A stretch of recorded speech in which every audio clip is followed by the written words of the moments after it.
I just want to give a few more things that we can talk about what people can do to lower their deuterium state in their body. We talked a little bit about diet, cooking techniques, breastfeeding.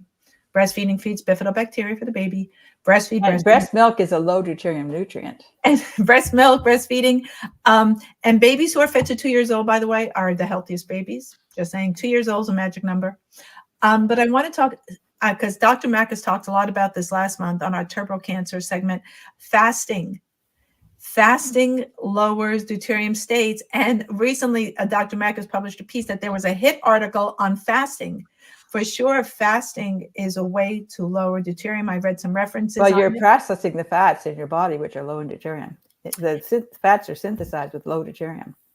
So, and you can do an intermittent fast of 16 hours. You can do a water fast. There is even something called dry fasting, but we certainly don't recommend doing some of these things without advice of a health practitioner. If you have challenges, by the way, folks, this is education.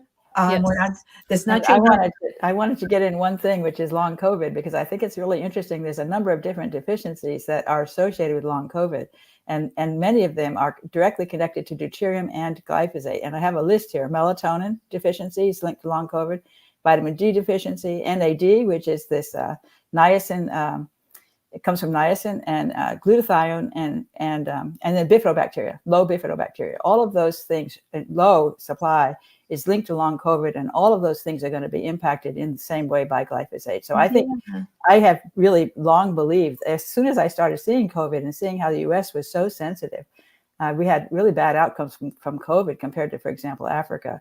And I think it's because we're chronically poisoned with glyphosate. And also our vitamin D levels are low, and we also don't have enough niacin. Maybe, Anne, can you put up the slide on niacin, vitamin B3?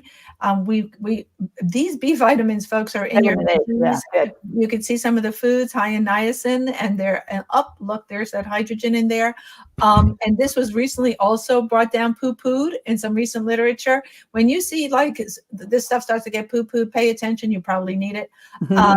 And also, let's not forget B2. And if you can put up sources of flavoproteins, riboflavin, and you can see some of the best sources there. Whole foods when possible. Eggs show up a lot. One of the first foods we give babies. I usually start giving babies eggs by 9 months of age, by the way. And I just planted my spinach yesterday.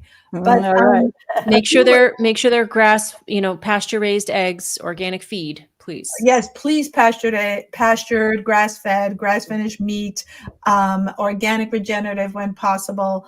And I think we're going to do a segment on raw milk in the future. Maybe we should do a supplement study show also.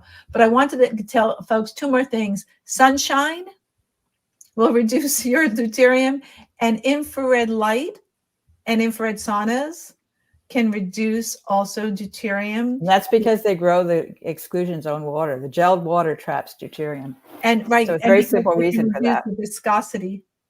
Yeah, right. The viscosity. And so here are some of them, just for everybody, if you want to take a screenshot, what we're thinking about, and some tricks of the trade. And last but not least, can you believe this? Diet, exercise, and sunshine. Aerobic exercise, sweating is healthy. Don't stop the sweat with some aluminum product.